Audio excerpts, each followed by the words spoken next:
Welcome to Lawline with your host, Alan Schnorman. Mr. Schnorman is a distinguished trial attorney, author, and lecturer.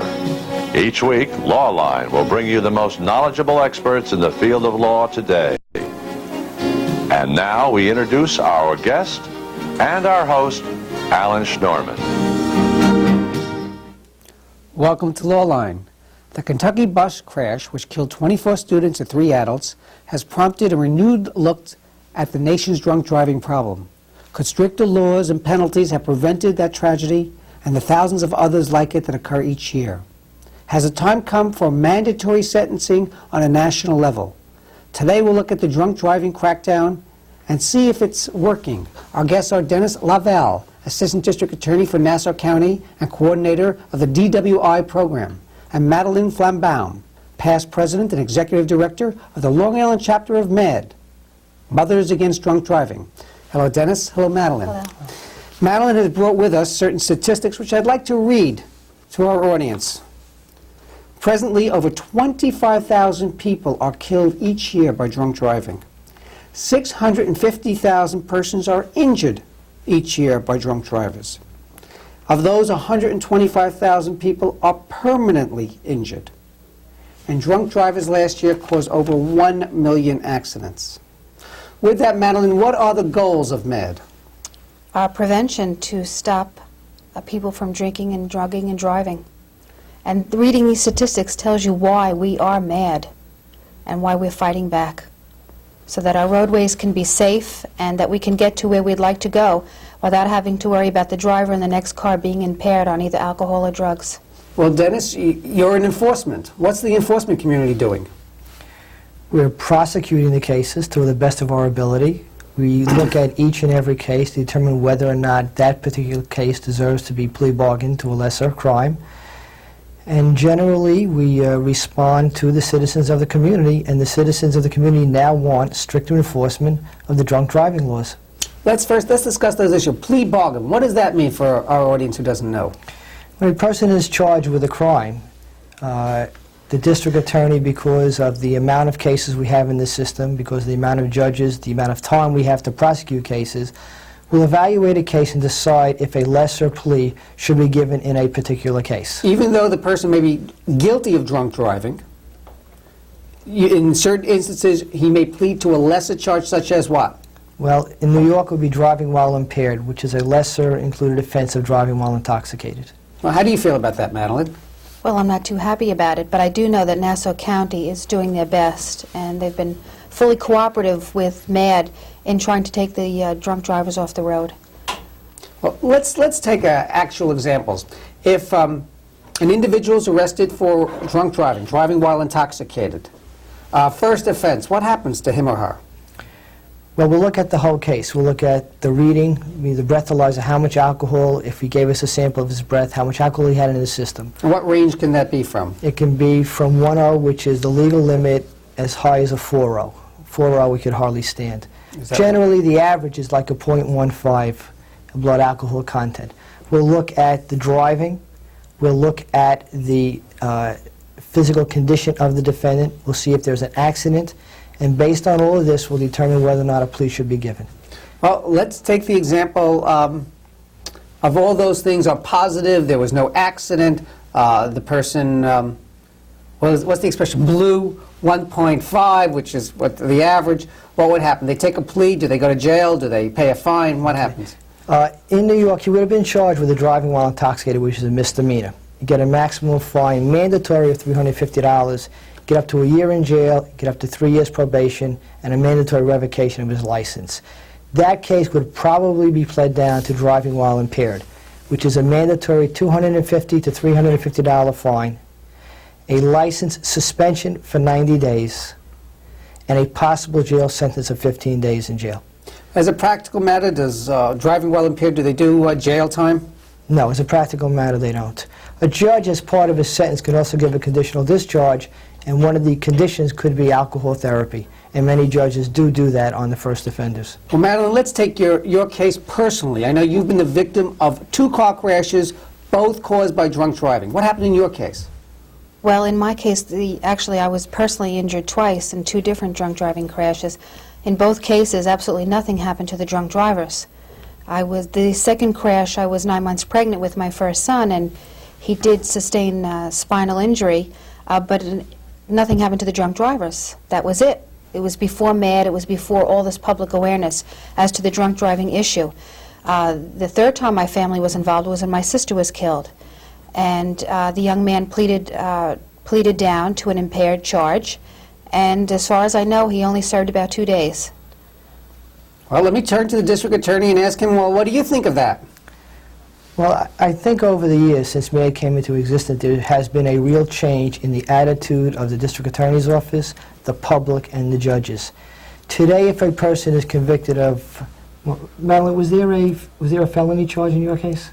There had been one, but it had been dropped. But in all fairness to Mr. Laval, I have to say, this happened quite a few years ago.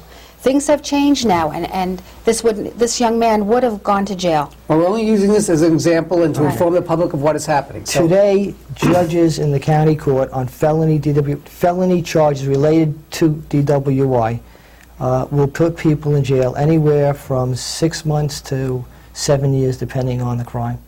when you say felony charges, does that involve what? What does that involve? Well, no, if there is an accident with a fatality, and that's where you get into the felonies, if you have a criminal negligent homicide plus a person who's intoxicated at that time, you have a criminal negligent homicide. Part of it being the D.W.I, which is another aggravating factor. That would be his maximum term of 7 years. And today the judges do put people in jail for this type of a crime. If there is injuries or deaths involved? Yes. Even though it's a first offense? Even though it's a first offense today, yes. And that's the big change. Well, let's take the example of somebody who has a prior driving while impaired because they were arrested and they had no priors and they plea bargained. Let's assume in York County. And now, a year and a half later, they're again arrested for D.W.I, driving while intoxicated. What happens to them? In my county, as in most counties, a person who's arrested for a second time for a D.W.I, there'll be no plea bargaining. And he will go before the judge and either take a plea to the charge or he will go to trial and we will prosecute it. And if he's pled guilty or he's convicted, what happens to him? The judge will order a probation report. And normally, on a second offender, a judge would order probation with alcohol therapy as part of that probation for 3 years. Madeline, how do you feel this whole plea bargaining situation? Do you agree that these things should be pled, or is it your opinion and your group's opinion that there should be no plea bargaining? Well, MAD does take the stand of no plea bargaining. Actually, I would like to see that if someone is arrested for drunk driving, that their license is taken away from them immediately. But we've Forever? For well, at 6 the time, months? no, they should be immediately taken away for 6 months if there's drunk driving. Now, of course, if there's a felony charge or there's been a death, then we're talking about a longer amount of time that the license should be taken away. We What also about criminal charges? Well, of course, this is all hand in hand, but many times someone has gone out and killed someone by drunk driving and they still have their license up until the time they go for their sentencing, and that they should not be allowed the privilege of driving a car if they've been drinking. We've made several references to he's, and unfortunately there are many she's out there drinking and driving, as well as older people, middle-aged people, and younger people who are under the age of... Good point, and we'll cover these right after this break. You're watching Lawline. This is Alan Schnorman. Stay with us.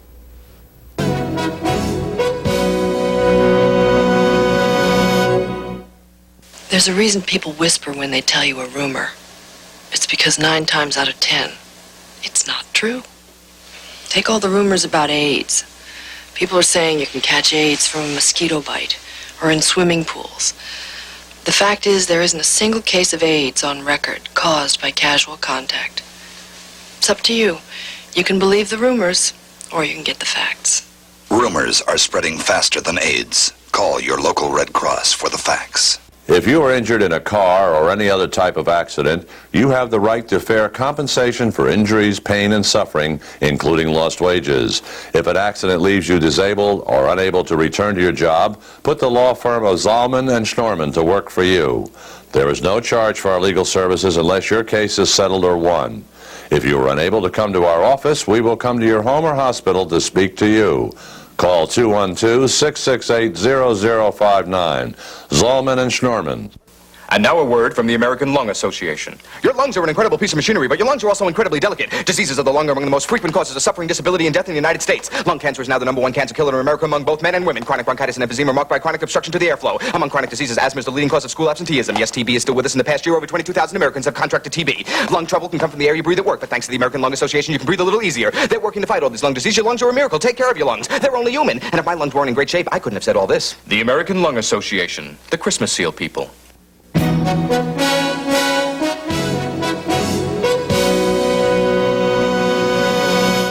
Hello, you're watching Lawline. I'm Alan Schnorman, your host.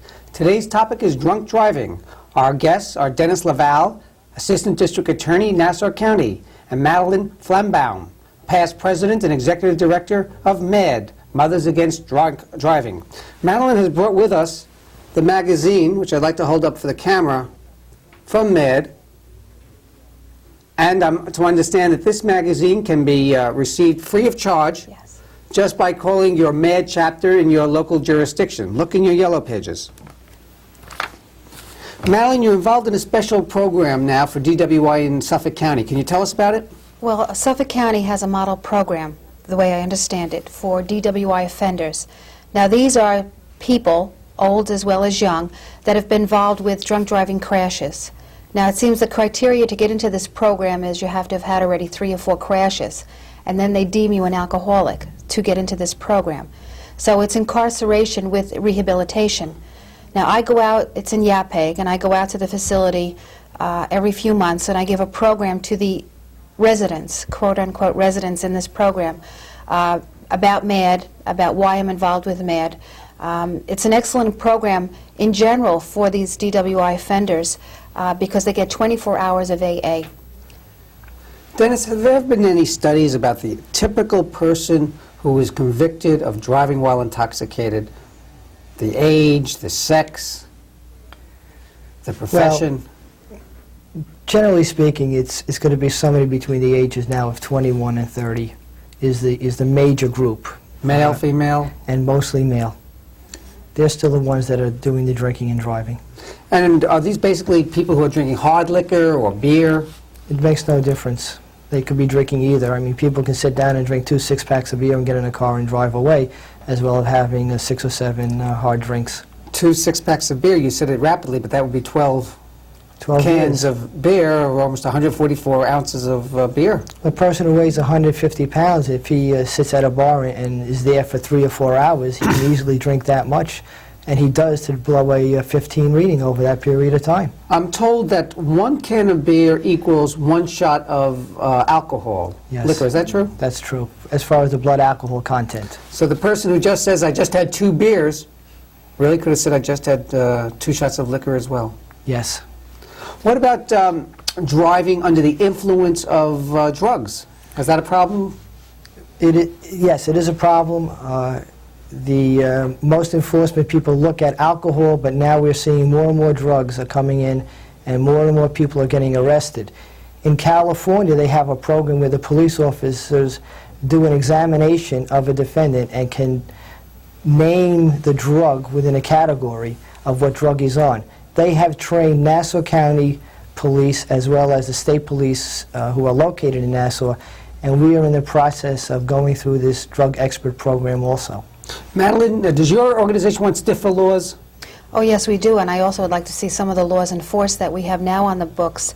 Right now, our organization is trying to get a law passed for criminal negligence so that they don't have to prove that besides the fact that the person had been drinking and is intoxicated, that alone should be enough to have someone convicted of that crime. And let me also say that drunk driving is not an accident. An accident is something that's unforeseen, that's something we can't control, a problem with the car or with the road. Drunk driving is no accident because it's a preventable crime. It's something that we can change. It doesn't have to be. And this is what the goals of our organization, as to making the word designated driver a household word. That one person goes out that evening or that afternoon or that day and stays completely chemically free, does not have any alcohol or drugs, so that they can see that the other people that they have in their car get home safely. Dennis, I just read about a program where our technology has advanced to such an extent that a person who's convicted of drunk driving can have an automobile that will not start unless they breathe into a certain apparatus on the automobile and they're not intoxicated. Have you heard about that? Yes, the New York State passed a law which will allow the probation departments to have the defendant purchase this device and installed on his car. So far, that has not been done. It's just the legislature just was passed to allow this. And in your experience, has it worked in other places in the United States? I don't know. I don't know how you would monitor it, but I think anything would help. What's your opinion on that, Madeline? Well, Madden is always supportive of any kind of device that would help make the public more aware of the drinking and driving problem. So if we could have something like that in a car that will make someone stop from taking off and driving and killing or injuring, by all means, we're all for it. Dennis, what percentage of the convictions and plea bargains are actual people who've been arrested previously for the same thing? I would say it's about a third of the population who get arrested have a prior arrest for D.W.I. Well, if someone's arrested from D.W.I, do they have to go through some type of psychological training, some type of program to deprogram them from drinking and driving? No. One of the problems we had on a typical first offender where we pled it down, attorneys would talk to their clients. They would let them know that it's only a traffic violation, it's not a crime. The judges would give the mandatory sentence and the mandatory suspension, and the defendant would then just walk away, and 2-3 years later would get arrested again. Today, many communities will have a program that will screen the defendant on the first offender. Many judges on the sentencing will also ask or direct him to get alcohol therapy in the hope that if he's caught now, he won't come back a second time. Well, what's your opinion on making it mandatory that he either goes to AA and attends meetings, he or she? Mm-hmm. What's your opinion on that? I would have no problem with it. I think anybody who blows a 15 has a blood alcohol content of 0.15 is probably an alcoholic and needs the counseling. What about stricter laws? Do you think that would help? I don't know so much if the stricter laws is going to stop a person from getting behind the wheel. I think it's the education. I think it's the police enforcement. I think it's the prosecution acting quickly on the case. Those are the things that are going to stop people from drinking and driving.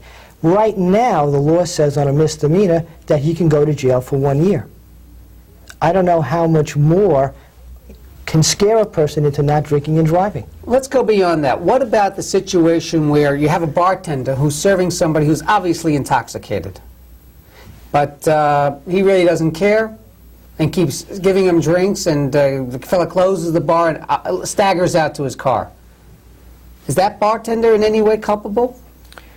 Well, if proven, he's certainly culpable on a civil liability if the driver has an accident and the people can track it back. It's very difficult to have a criminal case as an aider and abettor for him to commit a crime of driving while intoxicated. We're going to discuss this about aiding and abetting right after this break. You're watching Lawline. Stay with us.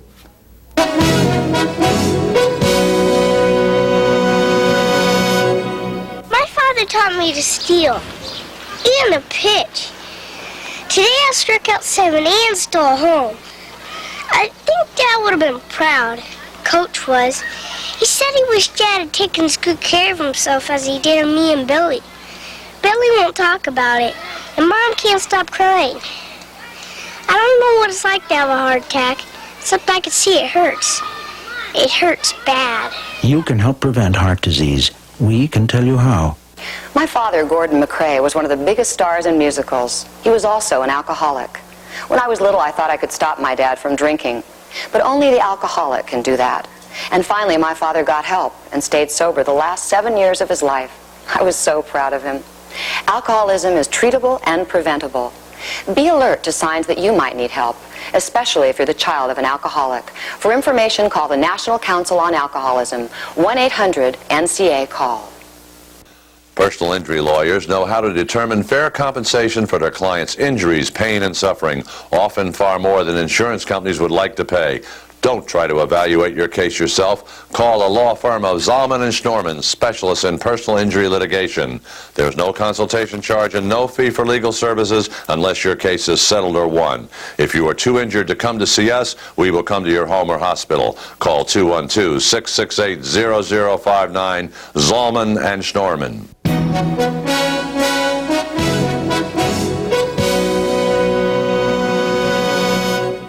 Hello, you're watching Lawline. Today's topic is drunk driving. I'm Alan Schnorman, and our guests are Madeline Flambaum, past president of MAD, the Mothers Against Drunk Driving. She's also executive director, and Assistant District Attorney Dennis Laval from Nassau County, who's head of the drunk driving program at the DA's office.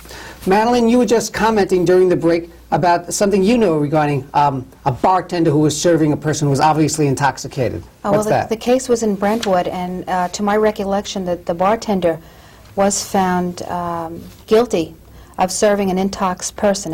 Aiding and abetting in a crime? Yes, because the person then left the bar and went out and had a crash and did kill somebody. So not only could you be civilly liable for money damages, but certainly in their case, there very well maybe criminal charges. Well, you're against also you. morally responsible, too, for parents that decide to serve minors alcohol, which happens very commonly at proms and graduations. They're morally responsible, if not financially, for the fact that they served these youngsters alcohol, and then if they get into a crash. Well, does that happen? Do you have youngsters before you are being prosecuted? Yes, we do. I will say, though, after they changed the drinking law from, I guess it was 19 to 21, and before that 18 to 21, we have now much less of the young people driving and being drunk at the same time. I think part of it, though, is the SAD chapters.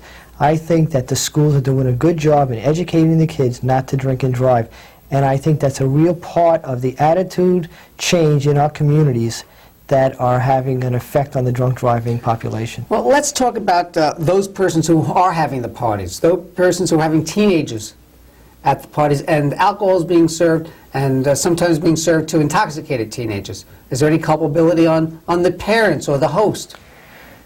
In New York, they have a Social Host Liability Act, but generally we're talking of civil remedies and not criminal remedies. What does that mean, the Social Host Liability Act? That if the host provides liquor, they are responsible for the actions of the person who left that party.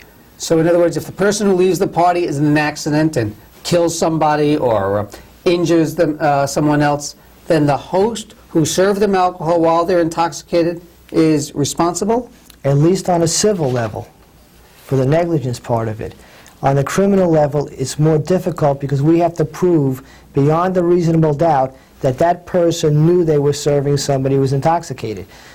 A second aside is that we often do not know where that person obtained the liquor to be drinking. They don't tell us. They don't say, I just came from a party, and specify what party they came from.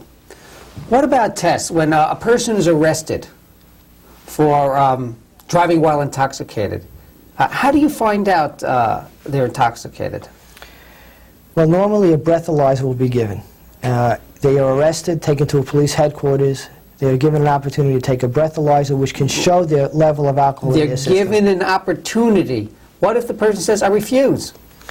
If they refuse, which they have a right to do, the Motor Vehicle Bureau will revoke their license within 15 days of the arrest.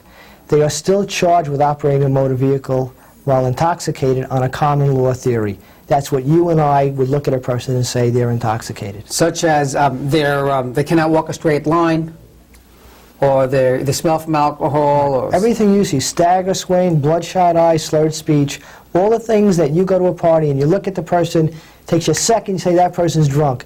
The police officer can testify to that in court, and you can get a conviction. Let's go a step further. What about while a person is driving while the influence of drugs, cocaine, heroin? How do you find that out? That is a much more difficult problem. If they give a urine sample, we can detect the chemical analysis of the urine will tell us, or the blood, that they have a drug in them. If we do not have that chemical evidence... They refuse to give a urine sample. In New York... Are they allowed to refuse? They are allowed to refuse.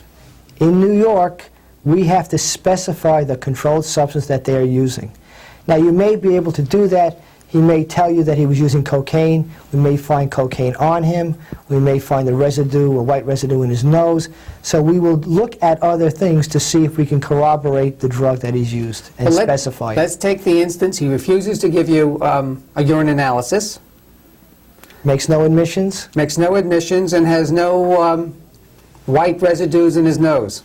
And that person cannot be prosecuted. How do you feel about that, Madeline? Scared. That's the best I can tell you right now, is scared. But I know that they are working on programs to be able to identify the drug and the drug user. Unfortunately, we have a lot of young people out there that are cross over drugs and alcohol while they're driving. I attended some AA meetings to try to get some insight as to what's going on in the outside world and the inside world of an alcoholic. And what I have found is there is a lot of crossover between marijuana and a few six-packs of beer and back and forth, because they don't want to blow a 1.0 or a 1.5 on the breathalyzer. So they have a couple of cans of beer, and then they exhibate the high with a couple of dregs on the marijuana, and they go back and forth. Dennis, how does it vary from state to state, the way drunk driving is handled? Well, I think throughout the country that most officers are prosecuting these cases. Most of them have a legal limit of a 1.0, and if you're 1.0 or more, then you're considered intoxicated. Is there any movement to have a national law on driving while intox, Madeline? No, not to my knowledge at this time. So at least all the states have one law, so even though a child crosses state lines? Yes, they're working in that direction, just like bringing the drinking age up to 21. Dennis, in the moment we have left, what would you like to tell our viewing audience regarding drunk driving? Don't drink and drive, period. Madeline? Designate the driver and get home safe. Dennis Lavelle, Assistant District Attorney of Nassau County, and the coordinator of the D.W.I program, and Madeline Flambaum, former president of MED and executive director, Mothers Against Drunk Driving. Thank you both for appearing on Lawline. And this is Alan Schnorman, and as always, thank you, our audience, for watching Lawline.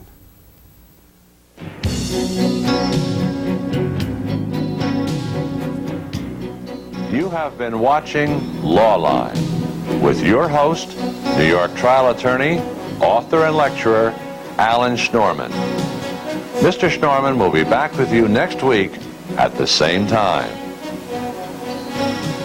If you have any questions or comments about this week's program, please write to Lawline, 27th floor, 63 Wall Street, New York, New York, 10005.